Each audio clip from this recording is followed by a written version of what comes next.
Good morning, everyone. Another weekly update from home, which is really nice. There's no jet lag, there's no crappy tripod with an iPhone and a shotgun mic sticking out of it. Instead, there's a whole bunch of stuff spread out all over my floor. Oh. If I wheel back a little bit so the focus goes to what's on the ground,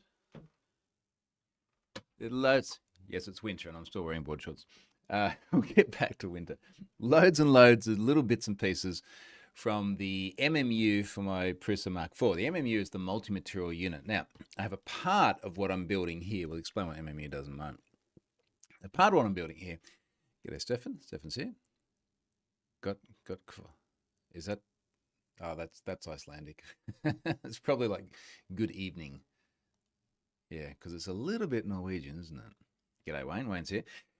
All right, so this is a part of the piece. Now, this multi-material unit is the thing that allows you to have up to 5 different filaments all automatically selected by the printer so you can do multicolor prints. Because normally you have like one spool of filament and the filament goes into the, what was the right word? I literally just did the talk of this NDC. Let's call it the business end, into the business end of the printer, and that's it. And if you want to have different colors, you got to stop it and change it manually. So the multi-material unit allows you to actually go through and grab different filaments automatically and pull the filament through and print with that and push it back and grab another one. It has come as a kit, just like the printer itself. I ordered it as a kit because building it is kind of fun and you learn a lot. And the idea with this kit is not only does it come as a kit, but you've got to print a lot of the parts. So if I wheel over here and grab the little selector, all the black bits here, other than motor, there's a motor here. In fact, there's 3 motors in the whole thing. All the other black bits that are plastic are printed. So I ordered the kit, and then it's like, go to your existing printer and print all of the other parts that you need to join. So here we've got this little selector with 5 different wheels so that it can rotate and it can put the pressure on a different filament, which then pushes onto the little gears that you see here, and it pushes the filament through and it selects that, and hopefully it's all going to work when I eventually plug the whole thing in. So for now, it's been an exercise of do some work and then sit on the floor and build printer. work printer, which is kind of fun because I've sort of likened it to a Lego kit before, where it's like Lego but really, really useful. You know what I mean? It's really good fun. So hopefully I'll finish that up today, I think, and then I'll be able to retire the old Mark III. I've got to figure out what to do with the Mark III. I need to sell it or something. I don't know. But that's run its course over the last 3 years. So we're going to roll over completely. James, sort the Bowden tubes then into the hot end extruder. You're going to make me pull up the presentation now. I literally put this on a slide. You know, I put it on a slide. So when Elle, my 11-year-old daughter, and I did this talk at NDC a couple of weeks ago, I put lots of words on slides, which I wouldn't have normally done in one of my talks, because I remember these things, except for now. I literally don't remember the word I was looking for. Where am I going with this? Slides. Incidentally, extruder assembly. Thank you. In the extruder assembly, because it's not just the extruder itself, it's all the other mechanics, and there's a love board on there. There's obviously the hot end itself, a heater block, all sorts of bits and pieces. Ben finds this thing sort of fun. Like if you haven't done this before and you're looking for a good excuse, this is a good one. Incidentally, if you're interested in buying one of these printers, and I do remember this off the top of my head from the talk, for $799 American dollars, you can get the kit, and you can build the entire kit, and that is the entire printer. That's not the multi-material unit, but it's the printer itself. Go and do that if you have $799 to invest into a fun project that you will guarantee get gazillions, it's a big number, gazillions of hours of fun and entertainment out of. Particularly if you have kids as well, or particularly if you need to print anything like, have I been pwned logos? It's just a gazillion things. So, can't do that. It's very good fun. James says in the olden times, you had an oiler too. Almost never needed now. No, in fact, even for my Mark III, which I feel has been going pretty solid for the last 3 years. When I say solid, I mean it's running most of the time. I've only done like a full maintenance tune-up on it and re-greased bearings and things, I think once. And even that was pretty, like that was like a half-hour job. So it's very, very self-maintaining. And I will also say that that Mark IV is a lot more reliable than Mark III as well. One of the main reasons is it's got a really big drive gear. And particularly when doing multi-material printing, which I've been doing a lot of with the Mark III lately, that big drive gear makes a really big difference, because the number of times you have to push the filament back up through the Bowden tubes and then pull another one down, and that drive gear has just struggled to grab the new filament initially as it's come down, and I've had to have an intervention and stop it. That sounded weird. I've had an intervention with my printer. Eddie is in Nairobi. Been there. It's the only place in Africa I've been, Kenya. And that was a long time ago. I need to go back. Someone said the other day Namibia was amazing. And I saw some really good pictures of some really epic places. But Eddie is probably going to say, Kenya, Wayne, are the STLs for the logo public? Yes, there is a public repository. Also, it looks like GitHub have closed Skyline service. Have they really? Because I literally just, for those of you who are not seeing GitHub Skyline, it allowed you to take the publicly available commit history, not the actual commits themselves or the messages, but the volume, so long as you make that publicly visible, and turn that into a 3D printed model. And I demoed this at NDC just the other day. Oh no, it's gone.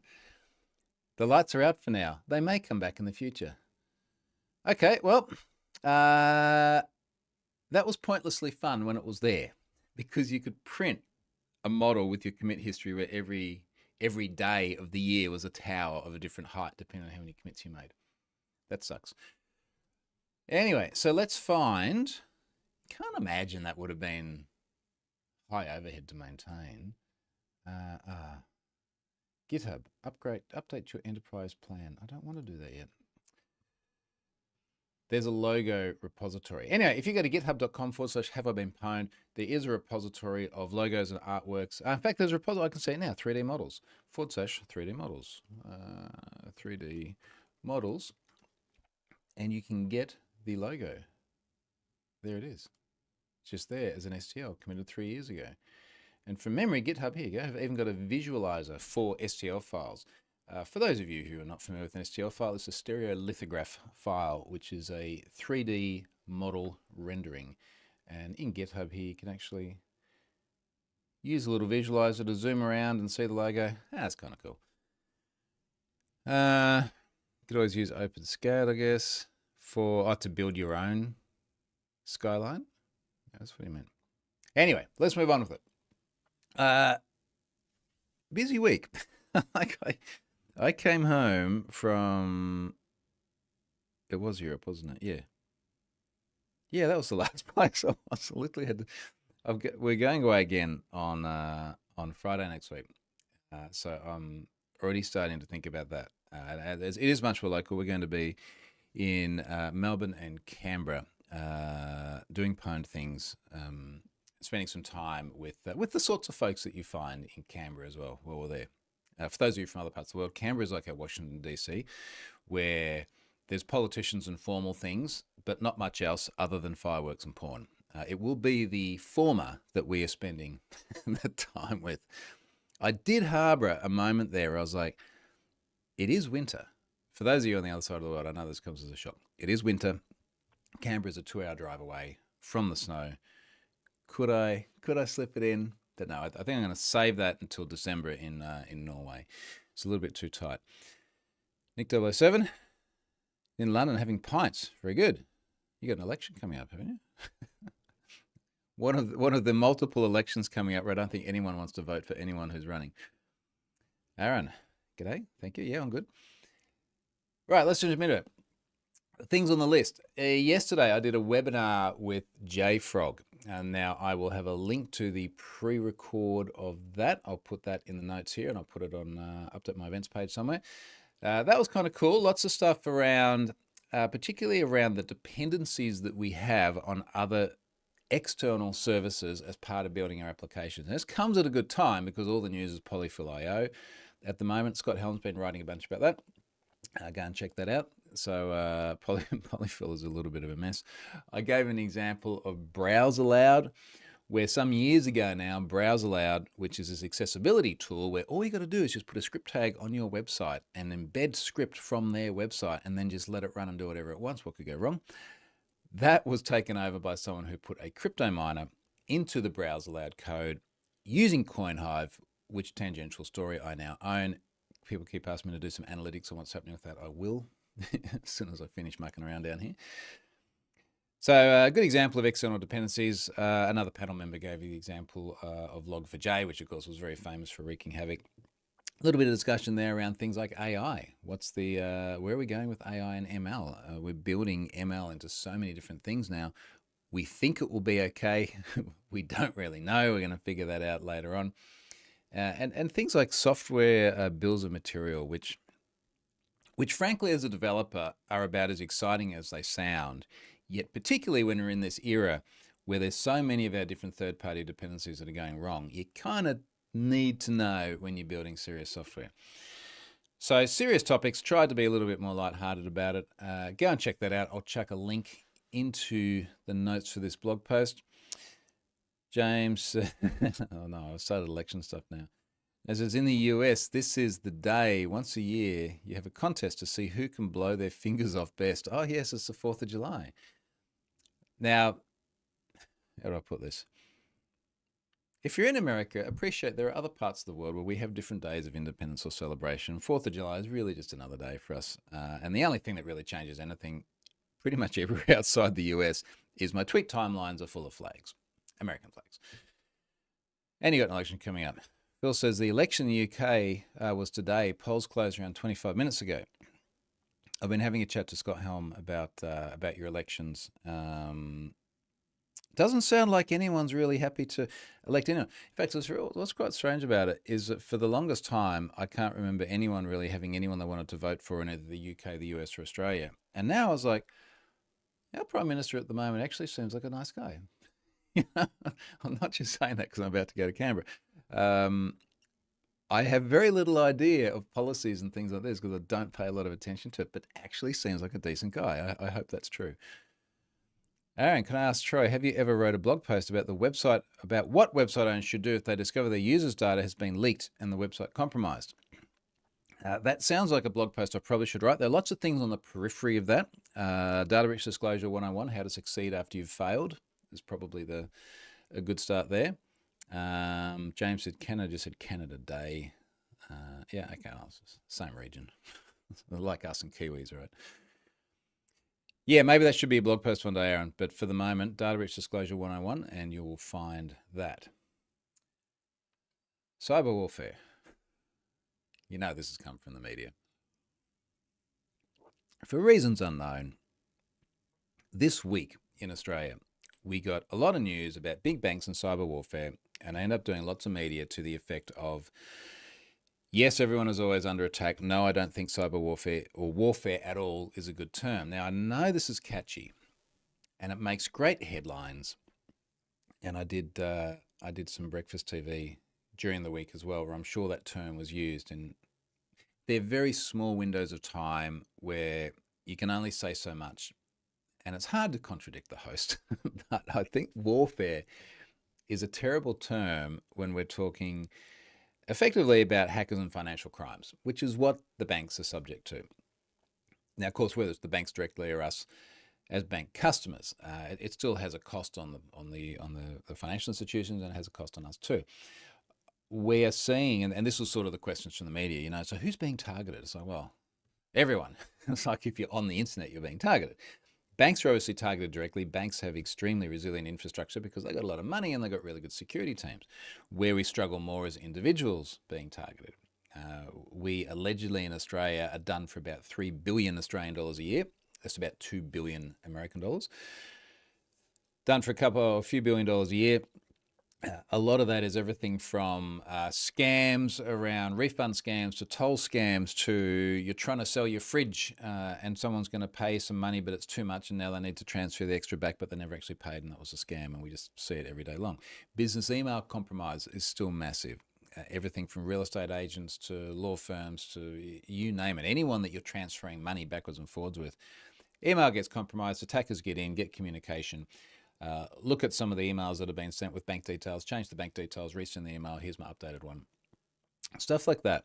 And it's all stuff as well where there are normally a series of failures on behalf of the victim in order for this to happen. And I say that very cautiously because I don't want to go down that whole victim blaming slope. And as I've always said, and I said many times on the webinar last night as well, security is a shared responsibility, where it's something where the banks obviously need to be as resilient as possible. And you'll see very often, if you pay to an account you haven't paid to before, there's an extra verification process. If there are certain amounts of money, you need to demonstrate certain things. If you need to go into the bank and perform certain tasks, there might be identity verification via ID. And none of these things are foolproof, but they all add to the barriers which an adversary needs to overcome.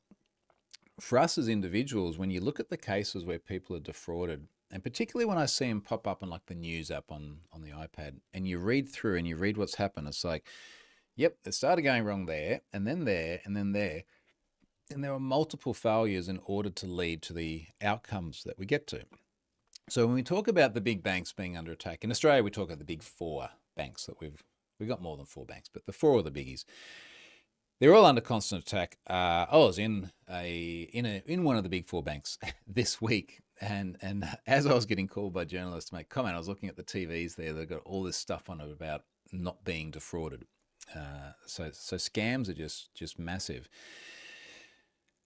I wonder if we're just at an equilibrium where nothing's really going to change too fundamentally. I don't think empirically, based on the figures that we see about the dollar figures of scams each year, I don't think it's getting massively worse. I don't think it's getting massively better. Are we just at the equilibrium where there's enough barriers to entry that a lot of stuff's going to go wrong, and it will still happen sometimes, but not so many barriers to entry that the 99 point something % of transactions that are perfectly legitimate don't get burdened by unnecessary red tape? How's that for thought? Maybe we are at the right equilibrium. Doesn't make anyone feel any better if they got scammed. I understand that. But we're never going to get to zero. A little bit like the road toll. You see these campaigns. We're going to drive the road toll to zero. Well, no, you're not. You're still going to drive around in metal machines at 100 kilometers an hour, and eventually something's going to go wrong. But where is the right equilibrium, considering all other factors? Phil, hello, long-time listener from Wheeling, West Virginia. Now, I do need to plan a US trip. I think I'm going to go and do a US trip in September, October. So we're just sort of joining the dots of all the different places that we need to go and people that we need to see that we've promised to see since the last trip in 2019. Haven't been back to the US since COVID. Oh, shit, it's nearly election too. Is this a good idea? Have you still got tipping and guns? Of course you do. Anyway, that could be fun. At least then it's getting towards Halloween too. That's a little bit fun in America. I have been there around Halloween before. Wayne says, how's the database migration for HBP going? Yeah, so we have constant parity between the old model, which is Azure Table Storage, and the new model, which is Azure SQL. So what I mean by constant parity is data is going into both, and we're maintaining two different repositories. As of today, 100% of requests are going through and hitting table storage. We haven't rolled to SQL just yet, and the main reason is that we want to do something really clever. And I think I can talk about this. Stefan's here as well. He's building some of this with me. The really clever thing we want to do is we want to massively cache the HaveABeen data at Cloudflare Edge nodes. And we want to do this using the k-anonymity model that we can already query data with, that some customers of HaveABeen, such as 1Password and Mozilla, use, which is that when they go and query HaveABeen for data breaches, they query using k-anonymity. They query by sending the first 6 characters of a SHA-1 hash, and then we send back every SHA-1 hash suffix that matches that. Now, without going into the whole weeds of that, the sort of the penny drop moment that we've had is that really just gives us 16 to the power of 6 different possible queries, which is about 16 million. when we have a look at the volumes of requests that come through to Have I Been Pwned and the cadence with which the results actually change, the results only change when we load a data breach, which on average over the course of many, many years is about once every 4 days. We do a lot more than 16 million requests in a day. Now, if we were to start to cache that at the Cloudflare edge, we could take off a lot of pressure from the origin website. And I'm just conscious that as we roll from table storage to SQL, I'm just not confident we're going to have quite the same availability from SQL as we have from table storage. Someone's going to get really upset about that. But table storage has been super, super reliable. However, if we push those requests such that they terminate at Cloudflare after the data has been cached, we can take a lot of load off the origin, and we can respond from one of the 300 plus edge nodes that Cloudflare has around the world directly from there, instead of going all the way to the origin. Now that means that we could make this way, way, way faster. We could take a lot of cost off our origin service, because it has cost more and more as years go by. And then there are just some nuances around things like, we have an API where you need to have a key. We still need to do API key validation and rate limit validation. Cloudflare doesn't have an API management story that can reliably do that, not with key issuance and revocation and analytics and everything else. But Cloudflare's got, Azure has got API management. So we're just building a model at the moment where we can still use APIM for validation, but it would just do like key validation. And then Cloudflare would serve the vast majority of data once requests come through after a new breach load and things start caching again. Sounds harder than what I think it actually is. After we do this, I'm sure that Stefan or I will actually write it up. But I'm hoping that this is an August rollover thing. And I think we can incrementally do that as well. I know right now Stefan is writing workers for Cloudflare. So yeah, it is an ongoing thing, Wayne. It's taken longer than what I expected, but we've all been busy. We've only managed to snare Stefan full-time very, very recently, which doesn't really start until after his summer holidays, sometime next month. Anyway, so at the moment, we're still operating a little bit on a shoestring, but as we get through to probably mid-August onwards, we'll be able to really, really ramp up the rate of everything. Michael Slade says, what printer kit vendor are you using? It's Prusa. Prusa, based in Prague in Czechia. I did go and visit Prusa in September in Prague. And I really want to get this talk that Elle and I did in DC the other day. I want to get that recording because it has the whole narrative in there. But Prusa is very much, I think, on our wavelength in terms of being very community-centric, being very open, massive amounts of support both from the company and all the folks surrounding that are just into their printing. And there are other organizations that are coming along and getting very popular. Bamboo is a really obvious one. It is a very different company. It is I'm not going to say. I'll let everyone just form their own opinions. I have had a little bit of insider insight into some of the things there, but it's Prusa, top to bottom. And I'm very, very happy with Prusa as well. James says, have you heard about Cloudflare hitting people with giant bills and forcing to change to an expensive enterprise plan? I haven't heard about that in particular, but I would suggest that you could probably change the word Cloudflare with any cloud service provider ever in there. And I have certainly seen giant bills from Azure before. I've written about it. How I got pwned by my cloud, I think, was the title. The value proposition of cloud is that you can add as much as you want on demand whenever you need it, and it just attaches to your wallet, so that you can keep it really, really light when it needs to be light. And if you've got to have a bit more, you can have a bit more. Now, that does sometimes mean that you need a lot more and things can go crazy. So my problem was, and it was related to Cloudflare, but I had a whole bunch of pwned passwords archives which were being served entirely from Cloudflare cache. And without realizing it, at one point the archives exceeded some size threshold where they could no longer go into Cloudflare cache, and they ended up being served from Azure, and I got like a $10,000 egress bandwidth bill. So it happens. And I wouldn't be surprised if you could do that in Cloudflare as well, because if you suddenly have enough traffic, or if you toggle on the right things where suddenly now you're using a lot of storage or something, yeah, I could imagine that. I could absolutely imagine that. Next thing.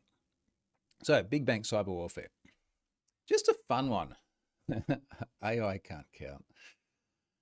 Yeah, there's so much discussion at the moment about, is AI going to take over everything? Is it going to make us redundant? Is it going to write all the code for us? What will my children do? Like, will they be able to work in this industry? Every time I hear this, I feel it must have been like the discussions that were had during the Industrial Revolution, where it's like, will the machines come along and take over, and then suddenly we won't have a job? So I find it quite funny to see just how badly wrong AI can get things. Now, I spoke about this a little bit in my opening keynote at NDC a few weeks ago as well. Again, a video I'm waiting for. But the idea of either AI being confidently wrong, or this term that we're often hearing now, AI hallucinations, where the AI believes something to be true. In fact, in the keynote, I show an image of what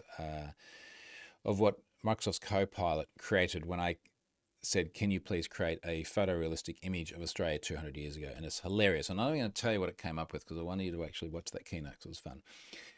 So this week, I needed to create a blog post, which I'm going to talk about at the end of this video. And I wanted it to create an image. I have tended to lean a little bit more towards the AI to create images for narrative sort of blog posts that don't have a cool graph or something I can show. So I said, create a realistic image of 4 people sitting around a table: a hacker, a police officer, a person in a suit, and a software developer. Make it widescreen. And it creates an image. I've got to zoom in on these a bit. Creates an image of a uniformed police officer, a person in a suit, like a SWAT guy police officer, and the hacker, and another person in a suit. And the funny thing is like, it's literally just created an image of 5 people sitting around a table. And then this is all ChatGPT, DALL-E 3. It says, here is the image of 4 people sitting around a table. And there's literally 5 people there. And I'm going, okay, that's 5 people, make it 4. So it does it again. And it said, I'll read their response first. Here is the updated image with 4 people around the table: a hacker, a police officer, a person in a suit, a software developer. And there are 5 people. So I'm like, okay, that's still 5 people. And it comes back and it says again, here is the updated image with exactly 4 people. And there's 5, and it could not be clearer that it is 5 people. We're only just getting started here. So I'm like, FFS, 4 people. Here is the corrected image with exactly 4 people around the table. And it's still 5 people. And there's an image in the background that there's a TV with, it almost looks like Deadpool in a hoodie, right? The image on the TV. I think it's meant to be the hacker.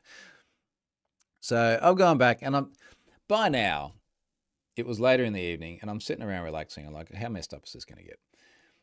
WTF is wrong with you? 4 freaking people. And it apologizes. It says, I apologize for the previous mistakes. Here's the corrected image. And now there's 6 people around the table. So I say, okay, let's do this. Make it 1 person, just the cop. Because in my mind, I'm like, 4 is obviously just too much in one go. Like, let's just level it up. So we get this. We get a police officer sitting on a table, no problems. And I said, well done. Now add a hacker to the picture. And we get someone that looks like a black statue with sunglasses and a hoodie, but whatever, they're sitting next to a cop, that's 2. So I'm like, okay, now add someone in a suit, and it does that. And then I said, oh, good job, just add 1 more person, a software developer, because we only need 4. And then it comes back and it's just added 2 cops. So we're back to 5. Here is the final image with a police officer, a hacker, a person in a suit, and a software developer. So I've come back and I've said, you're seriously just fucking with me now. And it apologizes again. I apologize for the previous issue. Let's get this right. I will generate a new image featuring exactly 4 people: a police officer, a hacker, a person in a business suit, and a software developer. And of course, how many people does it come back with? 5. So I say subtract 1 person. So it goes from 5 and it subtracts 1 person. And now we have 3. And at this point, I'm like, well, this is just not going to work. So I said, add another half a person. And this has confused it greatly. I apologize for any previous confusion. To clarify, should the new image include a 4th person entirely or a partial image of a person? if you could specify whether you want the image to include a complete fourth person, an image of just a part of the fourth person, like only the upper body or the head, that will ensure I get it exactly right. So I go, all right, I got this. Let's do this. A half person. They have a left arm, a left leg, and only the left side of their head. And it comes back and it just puts three people and then one standing behind them. So it's like, okay, that's it. I give up. I'm getting a beer. It was fun. It is fun to see how much people are messing with it. It's almost like teasing the AI, isn't it? You know, how much can we mess with it to get it to do weird stuff that it is not meant to do? So, point being, I think our jobs are secure for the moment.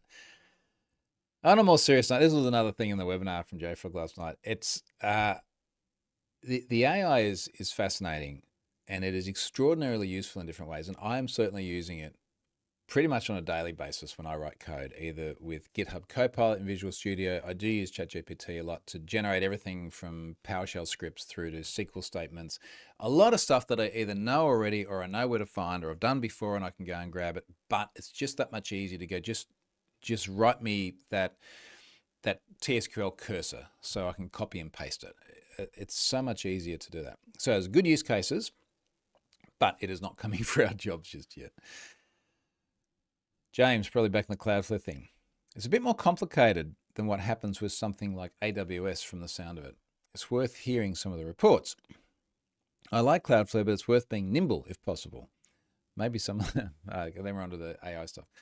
Yeah, hey, send me a link, James, if you find it. I haven't read that yet, but I'll have a look. Knowing the folks at Cloudflare very well now, and obviously being very dependent on them too. In fact, I'm sure Cloudflare is one of the folks I should go and see if we go back to the US in September.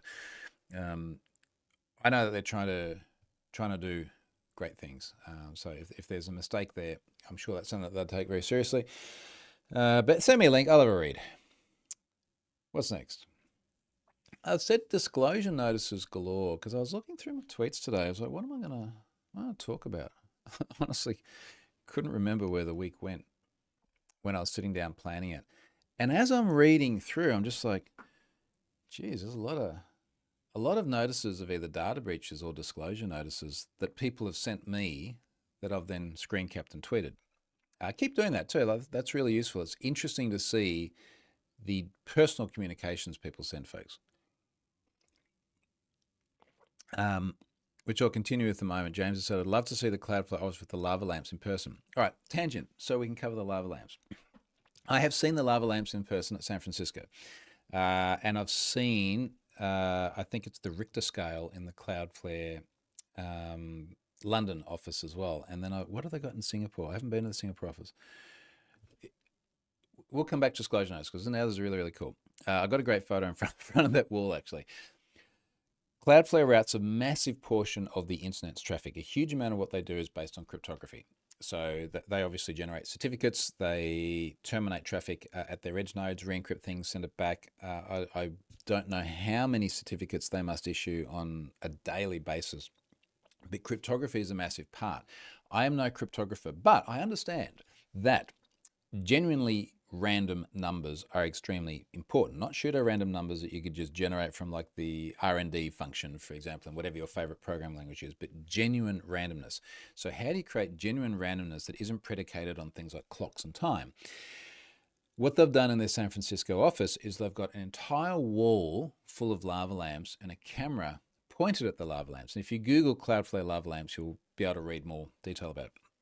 Camera points at the lava lamps and does some sort of mathematics based on the state of the lava in order to generate a random number, which is a super, super cool idea because you walk in and you're like, first of all, that's a freaking cool wall. You know, I could see that, maybe not in my home, but I could see that in one of the kids' bedrooms or something like that. That looks awesome. Also, it actually has a functional purpose because apparently the way that, we've all seen lava lamps, but the way it blobs up and then bubbles is really, really genuinely random, and you can use that as a seed for your random number generation, which is kind of cool. All right, let me continue here with disclosure notices. So let's just spin through just the stuff for the last week. either new data breaches that I have put in the tweet timeline, not necessarily have I been pwned, or disclosures. So here we go. Just before this, Airtel in India, 375 million customers, massive telco in India, but 375 million customers. Allegedly, it's being sold. What is in there?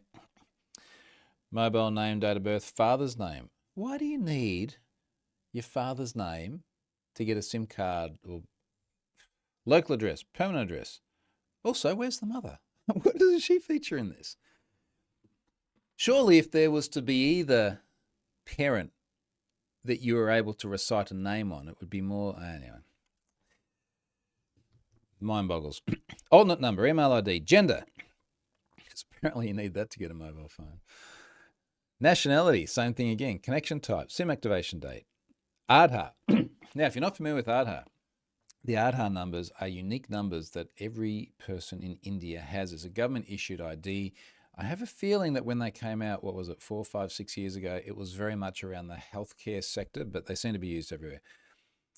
Photo ID proof details, address proof details. It'd be really interesting if this is the same sort of situation as we had with Optus in Australia, also a telco, where the data breach led to the disclosure of identity data, which is used as identity proofs for all sorts of other organizations, because it raises this question of, first of all, data retention. So did they need to keep that after proving an identity?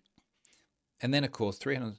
I know there's a lot of people in India, but are 375 million of them still active customers? Or could that possibly have been purged? And then, of course, the other question is this a good way to do any sort of identity verification when the data keeps getting leaked? Anyway, that is up there for sale on a popular hacking forum. We'll see what happens with that. A lot of it does appear publicly later on. So that's Airtel. Spinning back through the various other messages of the week here.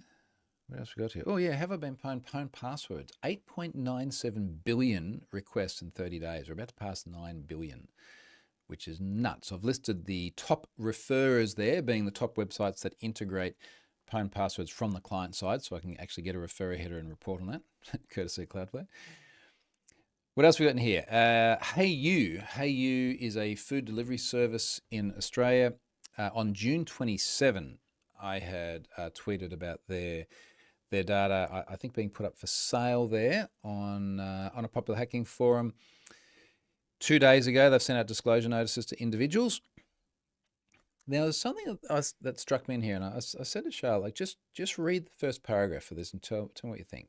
So here it is. It's only one sentence. We are writing to let you know that HeyU Proprietary Limited, in brackets HeyU, just in case you're confused, recently became aware of a cybersecurity incident during which an unauthorized third party was able to unlawfully access a HeyU database that contained some customer data. Unauthorized, unlawfully. Maybe I'm being picky here, but well, they're a hacker. Of course it's unlawful. I just felt that when we saw that, it was a little bit like, hey, look, we did the right thing. Someone came and unlawfully did something. Hacking is illegal. You're not meant to do this. But if I spin through, just eyeballing the rest of this, nowhere in here have they mentioned what they did wrong in order for the hacker to unlock. Like, the law is not the security boundary, the sole security boundary that we have on our applications. Yes, it's illegal, so you're not meant to do that. But you're also meant to have passwords and firewalls and all sorts of cyber resilience against this sort of thing. And I guess the point I'm making here is I find these messages are very much around someone over here has done something bad, and we've missed the bit, which is actually the kind of interesting thing about what went wrong. We had a staff member reuse their credentials and their account was taken over and someone got into their things.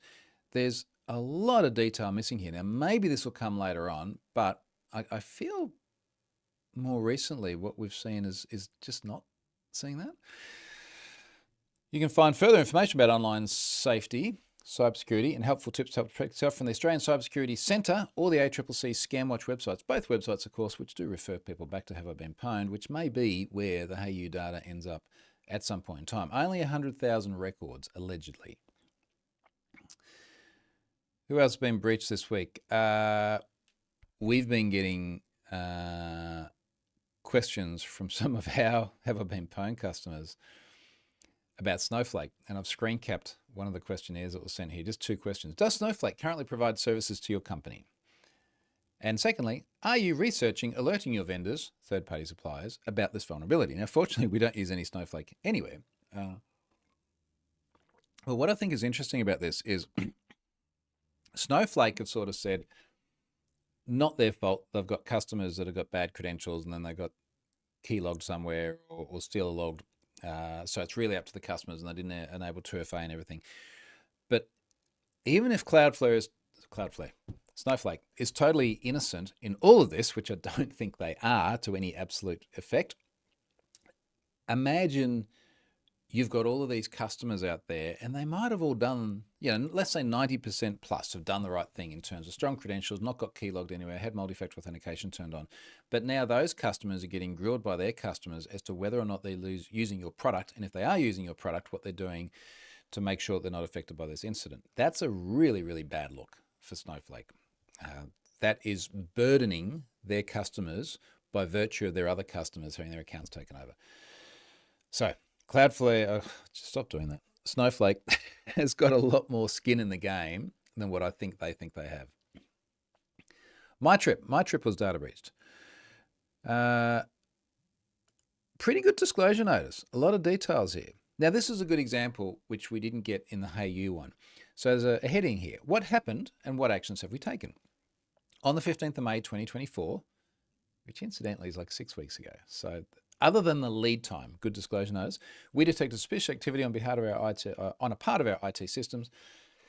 The activity occurred on 11 May. It indicated an unauthorized external party had taken steps to try and access data from our system. It goes on and on. I'm not going to read it all, but I guess my point is that there's some detail in here. There is a timeline. There's what's happened. I like the headings. What personal data may have been accessed? Your personal data that may have been exposed as a result of suspicious activity will depend on what information you have provided to us. Okay, well, kind of obvious, but yeah. This may include flight booking, order details, and more specifically, email address, full name, phone number, booking reference, gender, booking, and itinerary information. Please note no sensitive personal data exposed. And they go on and they give you all the same sorts of tips that everyone else does. What should you do in case of like phishing and fraud? Stop and question verify, genuine requests, and so on and so forth. Now, having said all that, I did just read something quite funny today. When reading about this Airtel disclosure or Airtel alleged data breach, it's a website here, 91mobiles.com. I'm going to tweet this later. There's a heading here, things to do if your personal data is compromised, and there's half a dozen bullet points. Now, the first one is good. First of all, check if your data appears compromised by checking on sites like Have I Been Pwned. Good tip. The last one, though, I love. The last one says, this is their tip. Don't fall for phishing or spam messages and emails. That's just the tip. It's like, stop falling for scams. That is a great tip. I will support that tip. Sage advice. The next one here is in Portuguese, I think. Comena. So I can't read it to you, but apparently a Portuguese company called Comena breach. Another one here, which is interesting. So this is a service called, I don't know how to pronounce it because it's got like non-Roman characters in it. AU10 ticks. Oh, okay. It's an Israeli, but okay, all right. Israeli-based company, so it's probably got Hebrew letters, which I also can't read, as well as Portuguese. I'm fairly limited in my vocab. But what's interesting about this is an age verification service, an identity verification service, and it's used by the likes of TikTok, X, LinkedIn, Bumble, and apparently they have had a whole bunch of stuff exposed. A company that helps to authenticate users of big brands. had a set of administration credentials exposed online for over a year, potentially allowing access to user identity documents such as driver's licenses. Now, you've probably seen these services before where, for various reasons, you have to prove who you say you are, particularly as soon as anything gets related to like payments. You got to prove your identity. Things like LinkedIn. I know LinkedIn does this so that you can get like a verified badge that this is genuinely you. I have done this on LinkedIn, and I'm sure I've probably used this service and had to take photos of my driver's license. So that's a bit of a concern if that repository of information gets exposed. And it brings us back again to the discussion that I had around Airtel and Optus, where the way we do identity verification at the moment uses such easily replicable data attributes that a breach can fundamentally undermine the way we do identity verification everywhere. The breach of one place, which is kind of wild. So that's them. A bit about the banks in here. Covered them. We're still not back to where we were last week. Ticketmaster sending disclosure notices. Someone here has shared theirs. I think they did start earlier than a week ago as well. Neiman Marcus. Now, I find this one a bit odd. This is definitely Snowflake related. This is the one where they came out and had a disclosure notice, I want to say a couple of weeks ago now, where they're like, 64,000 people. They submitted this to various regulatory authorities. The one that does the rounds a lot is submitted something to whatever the regulatory body is in the state of Maine, which included the 64,000 number, and I think there were like 100 people from Maine. But the data, which was then publicly posted to a popular hacking forum, has 40 million rows with more than 30 million unique email addresses. And Neiman Marcus is massive. And what I'm a bit fascinated about is how all of the press covered that initial bit and the 16,000. And now you've got this public hacking forum and lots of discussion around the place, but I cannot find any press whatsoever that says, well, actually, it's not 16,000. It's not even 16 million. It's probably double that. And I'm just fascinated about how quiet it's gone. And we also haven't seen a statement from them. And I was speaking to various journalists who are going to be doing stories on it, and then I heard nothing more. So I'm a little bit perplexed as to what has happened to Neiman Marcus and the covering of that story.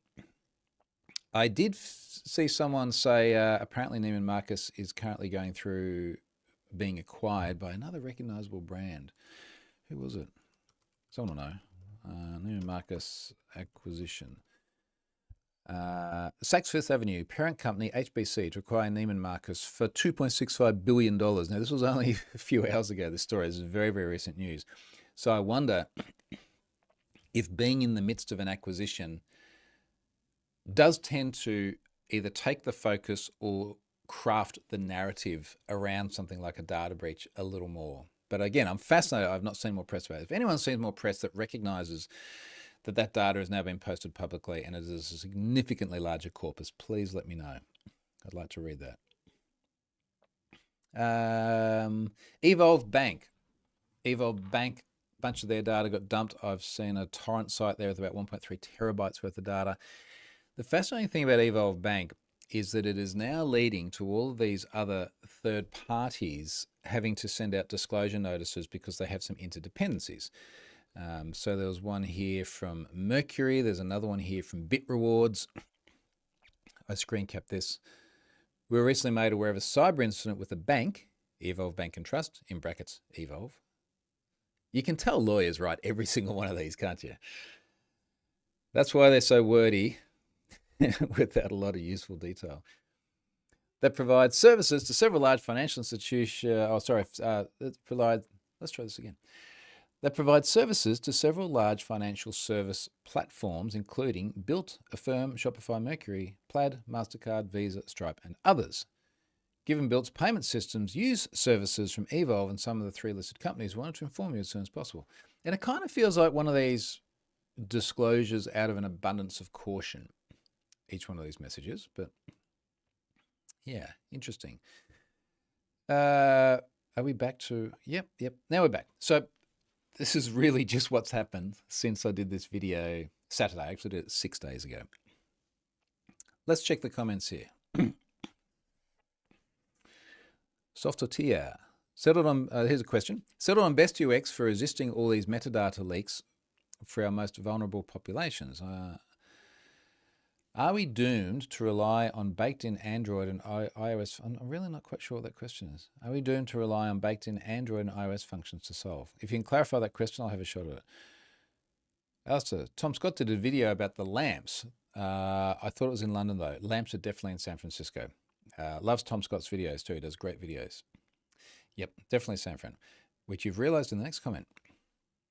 Big Chief, do they also need my blood type and DNA code to get a SIM in India?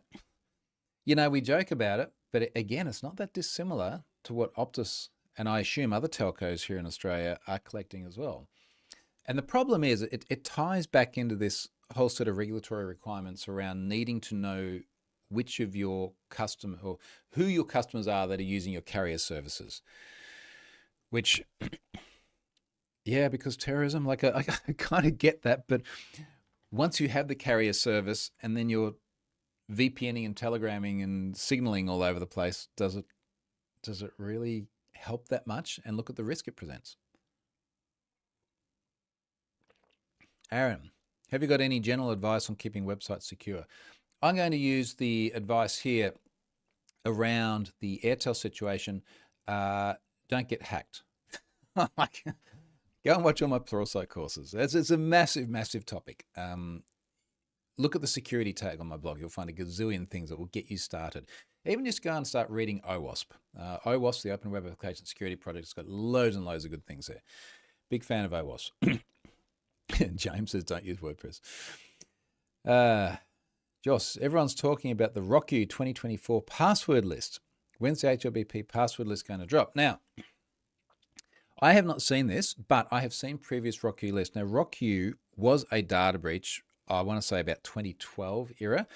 The passwords from that were in plain text. They formed the basis of many different password lists used for everything from hash cracking through to account takeover attempts. I have seen subsequent editions which were not new data breaches, but just used the name RockU to then just be great big password lists. That does not make them data breaches. That does not make them clearly defined pwned passwords. I can't see a reason, I haven't seen a reason in the past why that would then filter through into pwned passwords. Because the whole idea of pwned passwords is that they are passwords that we know have appeared in data breaches. If I've got that wrong, please correct me in the comments. Soft Tortilla is clarifying. If you run WordPress core in a read-only container, auto updating to the latest image immediately, you'll be running one of the most highly audited and secure web stacks. A hand-rolled stack isn't. Okay, so that was more to Aaron's question. Yes, I think where we're sort of going here is the more security that you can delegate to those who do it best is a good idea. I want to clarify that because it sounded a bad way of putting it. I love running blog on I love running my blog on Ghost Pro. It is a managed Ghost platform. I could run Ghost myself. I could put it to auto update in a Docker container on a VM somewhere, but I would much rather push all of that back to a dedicated service to run that for me and pay a few bucks a month. That doesn't necessarily answer the question of if you do need to build your own custom software, what is your secure development lifecycle? Alistair got an email from Wise, which was TransferWise, about Evolve. Yeah. Yep. Same thing. Last thing of this week, the state of data breaches part 2. Now, last week I spoke about a blog post I'd written sitting on the plane, I think somewhere between Greece and Oslo, about the state of data breaches. And I was just sort of, I guess, ad-libbing a little bit about the things that were on my mind. That was everything from organizations not doing timely disclosures through to them being standoffish to individuals, through to individuals themselves making it worse by mounting stupid class actions against companies that then just lawyer up and write disclosure notices like the kinds that we've just been reading. And it's a messy situation, which ultimately is not in the best interest of either the individuals or the organizations. Now, that blog post seemed to really hit a chord. A lot of people like that. So I did a follow-up because I had this other mental model, for want of a better term, which is around the relationships of the three parties I was trying to get the AI to draw me a good picture of, namely law enforcement, hackers, and corporations. And I think what I find fascinating about this is that every single day, without exception, I find myself communicating with one, if not all three, of those parties about different incidents. And it's really interesting to think about how I balance that communication because all three of them have got different interests and different priorities. So I wrote about it. And I'll just go through it at a very, very high level. And I appreciate a bunch of people listen to this in the car later on or something, and they're not going to sit there and read the whole blog post. So the narrative sometimes helps. I started with the hackers. Now, this is kind of an interesting one because in many of these cases, the hackers are out there committing criminal acts for various reasons. I say various reasons. It's not always for money. Ashley Madison was a great example. Whoever impact team were that never got caught. There's not a lot of cases of someone making a really, really impactful data breach and just never getting caught. Impact team was one of them.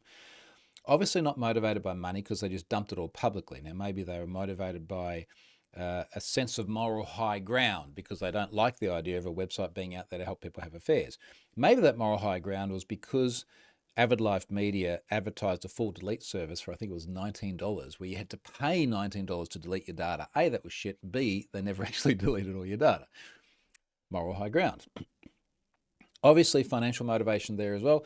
We've spoken about so many examples where individuals are out there seeking financial compensation as a result of their hack. A lot of the Snowflake stuff we know led to ransoms. Apparently, some organizations even paid the ransom. It's business to them. Both of those are clear criminal acts, albeit with different motivations. I've sort of argued here as well that there is occasionally a bit of a grey area where the hacker, for want of a better term, is someone who might be what we'd refer to as a white hat. They might be curious and they have found something and they want to report it. And they're in that uncomfortable zone where it's like, you've done something that you really shouldn't have done, although your intention was good. And you can imagine my conversation with them as well. It ranges everything from, I want to help you get this disclosed, through to, I had a perfect example. It's just yesterday. Someone said, I found a vulnerability, I found exposed data. Yeah, what should I do? And I'm like, well, don't touch it. Get in touch with the company. I tried that. They didn't respond. Sometimes they don't. But as soon as you start touching it and you turn it into a data breach, now you have a problem. I didn't put it here in the blog post, but I have spent a bit of time with the likes of the NCA in the UK, the National Crime Agency, because they've done a lot of good work around trying to help particularly young men, old boys, that age group, sort of 14 through into their 20s, which usually ends up being males because apparently we make a lot of bad choices. Trying to help them make the right decisions when they get to these intersections in life. I've found something. What could I do? I could take it. I could go online under the guise of anonymity with all this bravado and sound awesome, or I could report it legitimately and go on and have a productive legal career. Anyway, so that's sort of that point I often find myself in. And as I said here, that the thing is that every one of these discussions I have with these people, I'm conscious that this person could end up arrested, charged, and in jail. And there are many people I've had many discussions with before where precisely that has happened. And I've made a point, both in the previous blog post and this one, of not naming any names, because I think it's actually better talking about this at a high level without chucking anyone under the bus. But it also means that every time someone reaches out and they say, hey, I got data, I've got to have that discussion with the expectation that every single one of those conversations will end up in the hands of law enforcement later on. So other than the whole ethics of not encouraging people to go and take data, clearly, if that was something that I ever did in writing or at all, frankly, that could end up very bad for me as well. So trying to find that balance of walking that line of, if it is a data breach and it has happened, well, there's things that we need to do with it. If it hasn't, and how do we stop them from Yeah, you get what I mean. So, interesting one there, corporate victims. And I made a real point here of trying to reiterate that companies that get hacked are victims. Now, I guess I was joking a little bit about the Hey You disclosure notice before, where they're like, hey, look, this was illegal activity and it wasn't our fault kind of thing. It is illegal activity. And the fault bit we can kind of argue because no one gets hacked by accident. There's always something that's gone wrong. But they are a corporate victim. Someone has come along and messed their stuff up. And for many organizations, this is hugely impactful. I do find, anecdotally, particularly larger organizations who probably should have had the resources not to have this happen in the first place, but particularly larger organizations, they tend to throw money at a combination of lawyers and incident response teams and developers and security pros, and they fix it and they move on. But the smaller organizations, I've spoken to many in the past, where particularly when it's a founder who started this thing, and maybe they have a single or double-digit number of employees, and they're devastated by not just the incident and the impact on privacy, but the impact on their business as well. So they are victims. Now, the way they engage with hackers is very interesting too, because quite often people are contacting me and they're saying, yeah, here's a data breach, here's the data, and then I've got to try and disclose this to the organization. Sometimes this person has tried to disclose to the organization and gotten nowhere. They just had no response, which incidentally is why so many people end up just dumping data publicly. Either they don't get a response or they don't think they're going to get a response. And they don't think they're going to get a response because there's so many precedents of where they don't. So their engagement there is obviously a delicate one. I think I used the word delicate very extensively in this blog post. But there are also cases where it's not just about honest disclosure. It's like, well, they're trying to contact the organization because they want money. They're going to shake them down for a ransom, which is obviously very illegal on top of the very illegal thing, which was the hacking in the first place. Now, the organizations are then somehow trying to balance communicating with this individual who has their thing and who may be trying to extort them, wanting to keep the dialogue alive and learn what's happened in this incident, whilst also wanting to throw the person in jail, you know? And it's really interesting to have a look at, particularly after there have been ransomware incidents where the attackers have dumped not just the data, but the conversations with the organizations and the negotiations. It's really interesting to watch the way they communicate, because the organizations are trying to, usually when they do it well, try to be as open as possible and gather as much information as possible so they can learn what they can about the incident. You know, maybe what data was compromised, maybe what the vulnerability was, the intentions of the attacker. You know, when is it going to leak? How are we then going to craft our communication around this? I remember what it was. I did a talk for Wired at a Wired event in London some years ago, and they had a guy there who was previously a hostage negotiator in Israel. So I remember his name, a guy called Moti Crystal. And he was talking about how he now does negotiations with hackers holding data to ransom. And it was a fascinating talk to watch someone who was literally negotiating for people's lives before now become someone who negotiates for people's data. And a lot of it was about building rapport and, I guess, open dialogue with the attackers to try and discover as much information as possible. Even the way he was talking about the way they used emojis and emoticons and things like this to try and lighten the mood and let the conversation flow a bit more freely. So, delicate. I mentioned that, didn't we? Now, organizations as well are thinking about this law enforcement angle, because depending on the nature of the breach and depending on how the organization handles it, they may well come under the scrutiny of law enforcement later on. I don't just mean from the FBI or AFP here, NCA, Dutch HTCU, the acronym I never get right, and so on and so forth, but regulators. Because if they've had shortcomings either in their security or their disclosure processes or all sorts of additional things they've got to think about these days, because there's more regulation than ever, they themselves, as the corporate victim, may become the target of action later on. But obviously they're also looking for support from law enforcement to try and bring the attacker to accountability. And like I said before, they just want to throw their ass in jail.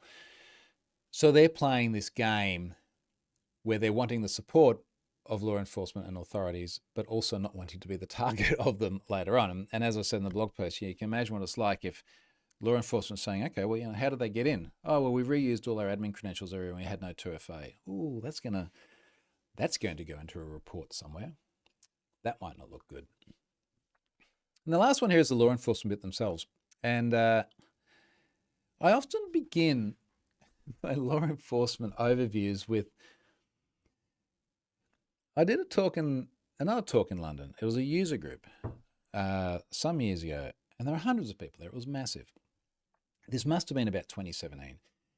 And someone in the audience, I feel like this was when Snowden was a much more recent memory. Someone in the audience said something to the effect of, what do you think about government? Isn't government just trying to get into your things and mess everything up? It was to that effect. It was very much like, aren't they just trying to siphon up all our data and collect everything without our consent so that they can better monitor us? And a little bit tinfoil. And I said, look, in my experience, every time I've had any engagement whatsoever with law enforcement, they've been not just professional, but just really lovely, decent people. And many of whom I've since become good friends with because they are great people. They're the sort of people that you want to sit down and have a beer with. You want to spend time with their families and, have a steak, like whatever. The point is that they're good, decent people, usually working for a fraction of what they could earn, going out and working for big infosec. And very often the reason they're doing it is because they genuinely want to make a positive difference in life.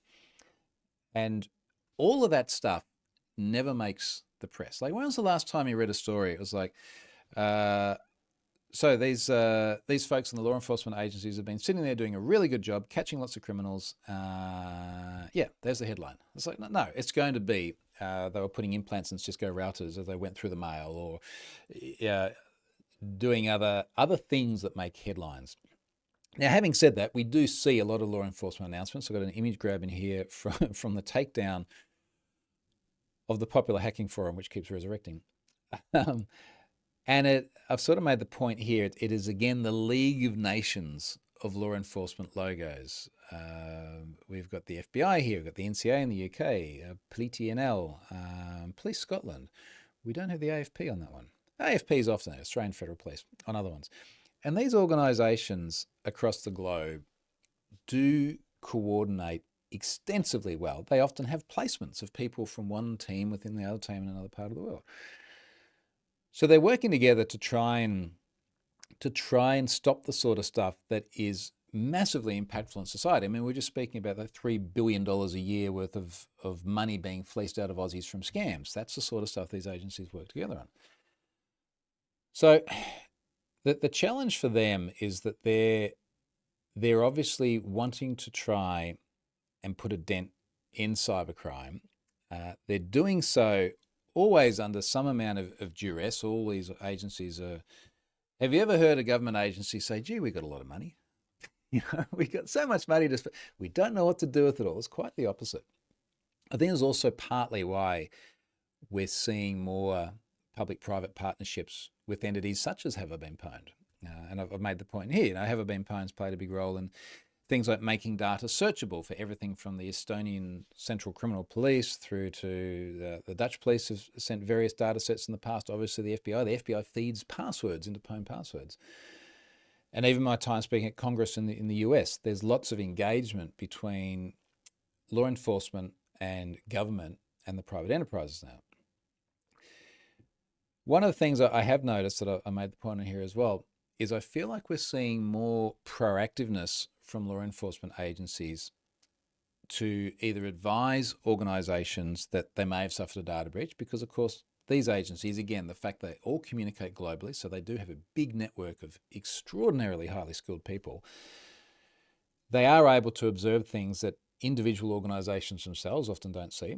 So they're frequently giving early warning to organisations. And I'm also seeing just general public advisories come out much more frequently. So I know that I get a lot from our Australian Cybersecurity Centre now. Branding as Australian Signals Directorate, part of our Department of Defence. It feels like every week I get an email from them about something or other. I'm sure there was one about Snowflake the other day. There was another one a couple of days ago. point is that they're very active in trying to prevent these incidents from happening in the first place, or at the very least, limit the severity. So that's communication with the organizations that very often become the corporate victims, whilst also chasing the bad guys. Bad guys, strangely enough, are often wanting to engage with law enforcement too. And this sounds like a strange thing, and I am sure that law enforcement is quite happy when this happens. But the number of times you see, I was reading a thread even just the other day that illustrated this, but the number of times you see cyber criminals proactively going out and targeting law enforcement, either trying to find vulnerabilities in law enforcement infrastructure, or even just trolling, but trolling in a way where every single time they say something or offer up more information, it's just a little bit more evidence gathering. So I'm quite confident law enforcement are very supportive of the more information that the hackers would like to share. But it is a two-way thing. It's not just law enforcement always going out looking for the attackers, because very often they pop up and present themselves, which is interesting. Let's read the comments. We're an hour 10 in, so it's about time to wrap this up. Soft Tortilla, to clarify my first question, we aren't going to get every grandma to sign up for LastPass or run Bitwarden. Does this mean that our ability to solve combo leak problems is tied to what our OS defaults provides? Okay, I got you now. I think it is partly tied to that. We've got to be conscious that there is no one single solution. If you can come up with that single solution, you're going to be a very rich person. It would be great, but there clearly isn't a single solution. I do think the provisions from our operating system are part of it. And an example that comes to mind is obviously Apple is about to push out a password manager with the next iOS in a couple of months from now. Having that baked into the OS will be a good thing. It will make that more accessible to people. The browser manufacturers are doing very good at looking at phishing attacks. I am now making a game of the fact that I seem to, on a very regular basis at about 2 a.m., get a phishing text message. And it will either be you haven't paid a toll or your reward points for your shopping center are going to expire. And the game is, so long as there's no uniquely identifying strings in that URL, to click it and see how many times Chrome Safe or Google Safe Browsing has already blocked it in Chrome. And most of the time now you get the great big red screen. It's like, are you really sure? Like, this is a phishing attack. Known deceptive site, I think is the wording. And then, of course, on the provider side as well. So we need the providers doing a better job at identifying credential stuffing attacks. That's a hard problem. It's a hard problem because very often the attacker is coming along with the correct credentials, either because people have reused them somewhere else or they're the victim of a stealer log and they've managed to snare them there. The websites are also wanting to push multi-factor authentication to support people and protect them. But as we've seen with Snowflake, it's obviously not pushed everywhere. If you do push it too hard, you increase the barrier to entry. So you make it harder for people to come and use the service and harder for the business to then turn a profit. You also increase your support overhead as an organization greatly when you enable 2FA, because people continually lose their soft token because they've got a new phone and they haven't migrated their Authy or whatever else it may be. It is a complex fabric, and the part that you've mentioned there is absolutely a part of that fabric. You've gone on and said, is it just FUBAR or technologists need to implement SSO everywhere? Well, we're clearly not going to do SSO everywhere either, because who wants to sign on with the same credentials everywhere? I'll give you an example. Often the questions come up, it's like, shouldn't they just be like one government provided authentication service? And we log on with our government ID and then we have access to everything. And particularly when I'm asked this in front of a big audience, and I can say, all right, put your hand up if you'd like to have your government provide the way that you log on to everything. And there are no hands. Nobody wants to do that. And again, maybe, like I said, with the current rate of scams, maybe we're just at the equilibrium at the moment. Never going to get it down to zero. Maybe it's not too bad, and maybe it's as good as it's going to get without posing unacceptable barriers to usability. James, I was thinking about SSO a few weeks ago, but I'm not sure I trust that model. Yeah, I'm with you on that one. Daily Dysfunction says, I have a question about the Authy breach. Is it everyone who used it, or what the attackers put into the API form or API from previous breaches? That's a good question. I have seen a lot of discussion about the Authy data breach. there's no email addresses in there, so I didn't take it too seriously in terms of data that would go into have it been pwned. Story here from Security Week. I just have to wait while they put a whole freaking page banner ad. There we go, get rid of that. Twilio confirms data breach after hackers leak 33 million Authy user phone numbers. I probably need to go and actually have a look at that and see what's in there. Shiny Hunters, who's also been associated to all of the Snowflake data breaches as well, has leaked this. I got the impression from some of the things I was reading that phone numbers had been enumerated. Now, I'm not sure if they're enumerated based on a list of existing phone numbers. I imagine it was probably not just adding one to the end and then seeing what happens. While Authy accounts were not compromised, threat actors may try to use the phone numbers associated with Authy accounts for phishing and smishing attacks. We encourage all Authy users to stay vigilant and have heightened awareness around the text they're receiving. And perhaps to wrap it up, using the sage advice given in the wake of the Airtel data breaches, don't fall for phishing or spam messages and emails.